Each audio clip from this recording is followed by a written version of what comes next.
In Venezuela, the electoral silence is in place after the candidates close their campaigns ahead of the presidential elections of next July the 28th.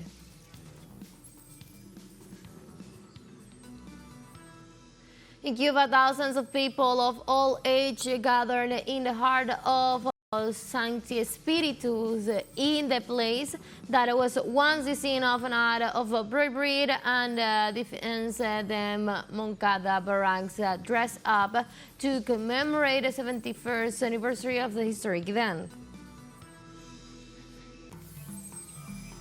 And in the U.S., Hollywood video games actors announced they will go on a strike over concern about artificial intelligence.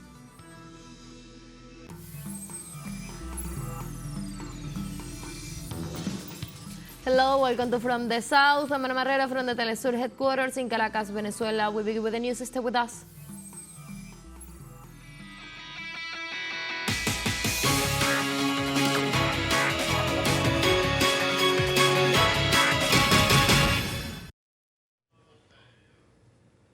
We go now live to our special envoy in Caracas, Yunus Sonard, who has all the updates as electoral silence is already in place in Venezuela.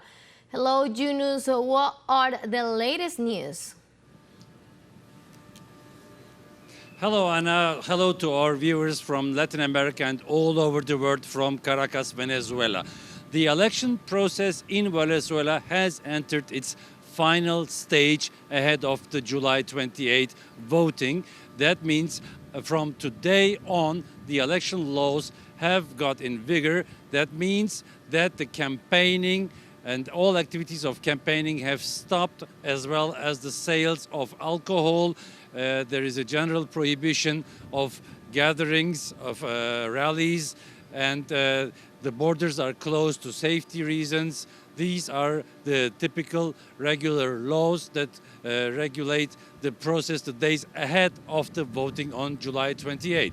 Yesterday, on Thursday, the campaign of all sides have finished with all candidates making rallies here in Caracas.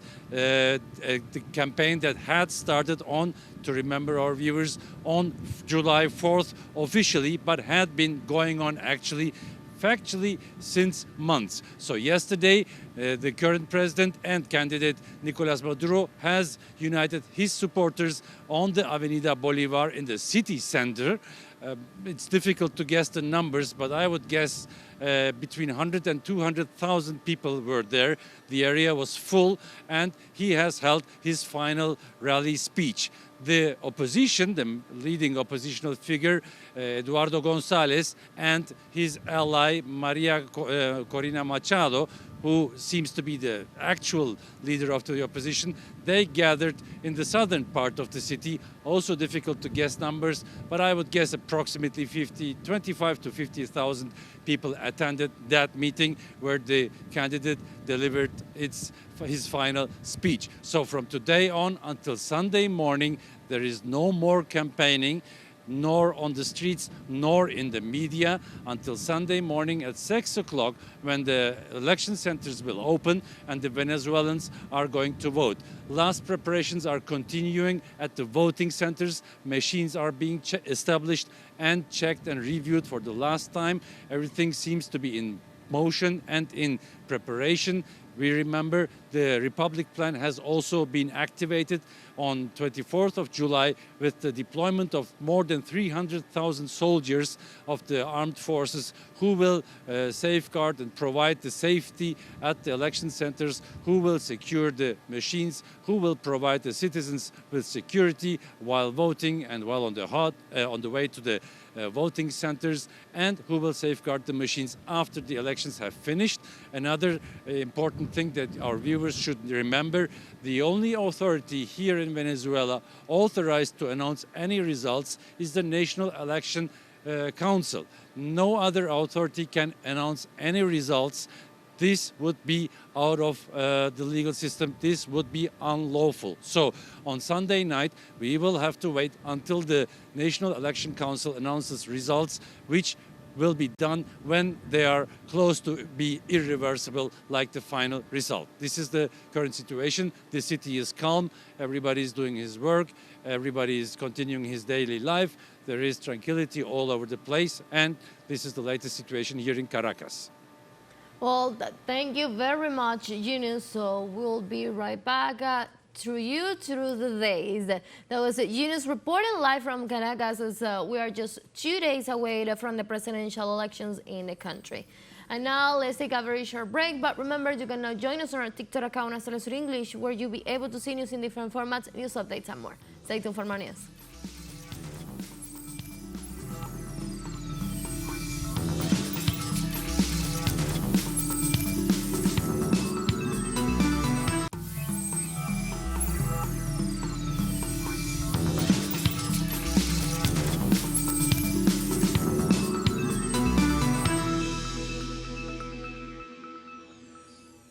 Welcome back to From the South.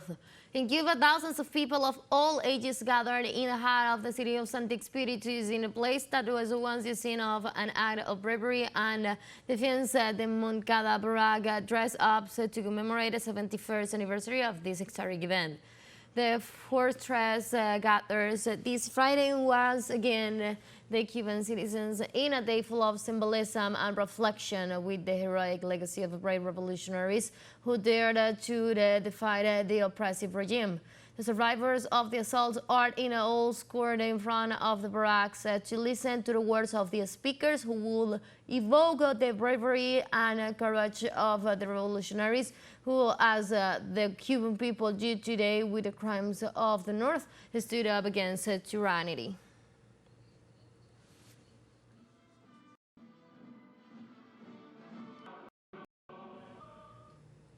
In Haiti, several leaders of criminal groups reached peace agreement in the city Soleil, one of the most violent neighborhoods in Port-au-Prince.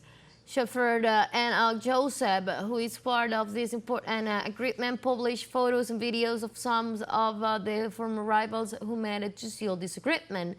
The shepherd explained that for months there have been no clashes between rival groups in the areas, although the difficulty to travel through some of its trips continue.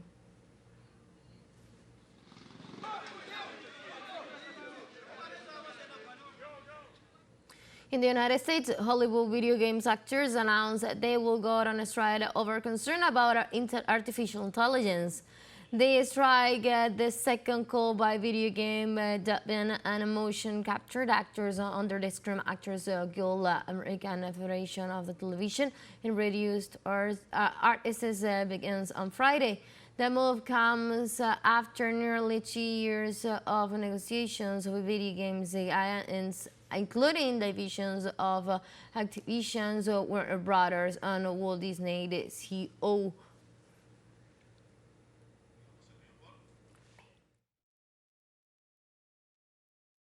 We've announced a strike on our video game contract. As of 12:01 a.m. tomorrow, work will stop on all affected titles for all members of this union until we are able to receive a counter from our bargaining group that gives us the AI protection specifically that we need to move forward safely in our work. Also in the U.S., the Attorney General's office announced that presidential immunity does not apply to the conviction of former President Donald Trump over a huge money payment to former automobile actress. While the Supreme Court ruled that former president have at least some immunity from criminal proceeding, the prosecutors leading the case argued that the criminal charges against Trump derived exclusively from the Defendant Unofficials Act. There is no immunity for this kind of behavior, which includes a payment of $130,000 to out-of-homes actress Stormy Daniels in order to silence her and avoid being harmed in the 2016 election.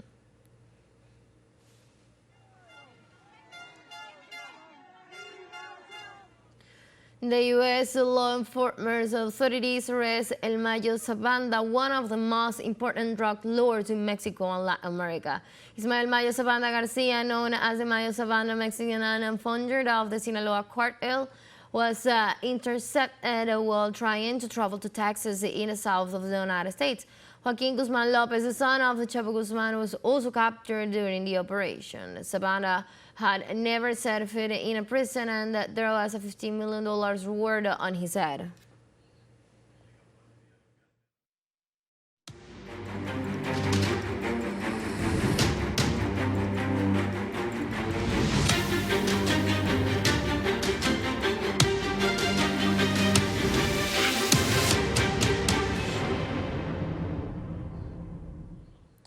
On Thursday in the United States, the Vice President of the nation, Kamala Harris, after a meeting with Israeli Prime Minister Benjamin Netanyahu, stressed that there is a hopeful movement to achieve a peace agreement in Gaza. So I just had a frank and constructive meeting with Prime Minister Netanyahu. I told him that I will always ensure that Israel is able to defend itself, including from Iran and Iran-backed militias such as Hamas and Hezbollah. Let us all do what we can to prevent the suffering of innocent civilians, and let us condemn anti-Semitism, Islamophobia, and hate of any kind. And let us work to unite our country. I thank you.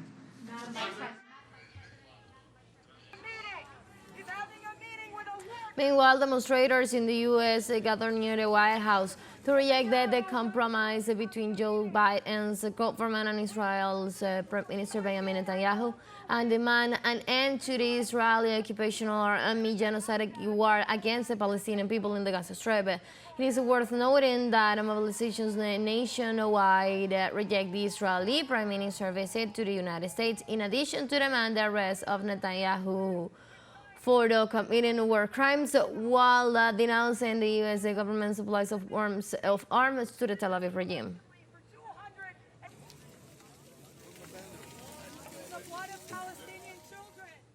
Let's take our last break, but before we invite you to join us on our WhatsApp community for our English-speaking audience. You can scan the QR code on the screen to join directly and share the link to reach more people. Constant news coverage of Latin America and the Caribbean, as well as the rest of the world. Let's stay connected and informed with teleSUR. Financial break, don't go away.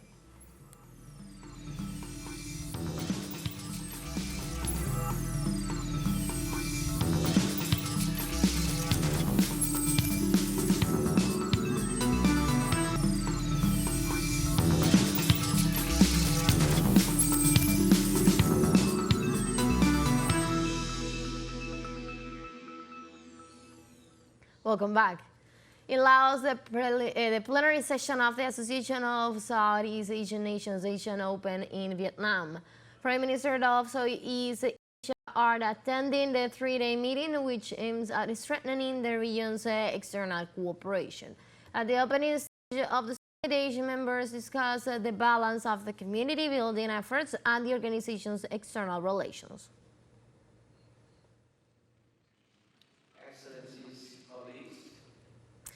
Also in Vietnam, officials held the funeral of former communist support leader Nguyen Phu Trong, who died last Friday in Hanoi due to a serious illness resulting from an old age. President To Lam, Prime Minister Prahim, and other Vietnamese officials paid tribute to the late communist leader. Meanwhile, mourners gathered in Trum's house in the light that as 2 days of national mourning begin. Tron, who had led the party since 2011, was the first leader to serve 3 consecutive terms in office following the liberation of the country's economy in 1986.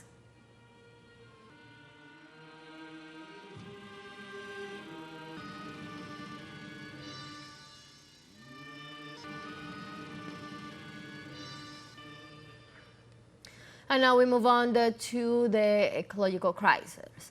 In China, Typhoon Jaime flew the largest part of Taiwan provinces, leaving 3 people dead and more than 200 injured. In the city of Kaohsiung in southern China, thousands of people were evacuated after the passage of the typhoon, while schools and offices in several cities were closed and stock markets operations were suspended by the government decree.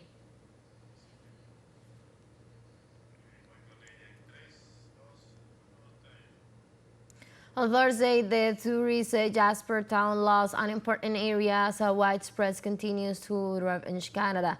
Canada suffers a devastating heat wave. Although firefighters have been battling the blaze for hours, they have not been able to prevent the loss of hundreds of acres. The fire emergency has been in effect since Wednesday noon, and firefighters are working hard to keep the area under control. British Columbia and Alberta, Canada's two westernmost provinces, are facing a wave of high temperatures that has led to hundreds of wildfires.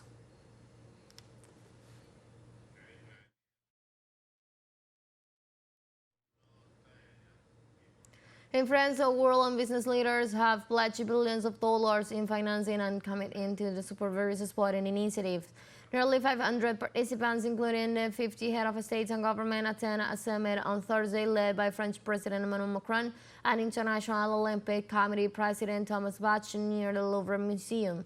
The leaders agree on commitments in the field of education and employment, health and nutrition, equality, inclusion, and sustainability, among other issues. In this context, the Senegalese president stated that the Olympics' ideal is today challenged by violence in all its forms and drew attention to the issues of racism and radical discrimination that is rooted in sport. The Olympic ideal is today challenged by the tragedy of war, by violence in every form, and by the ever-rising inequality among nations. This is also the chance to get the attention of the summit to address the unbearable curse or racism, and the racial discrimination which is ingrained in sports within a context of trivialization of hate speech and xenophobia.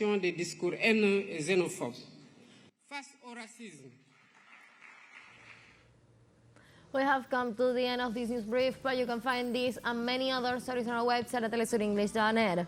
You can also join us on our socials. We're on Facebook, on X, and on Instagram as well. For telesur English and from the South, I'm Ana Marrero. Thank you for watching.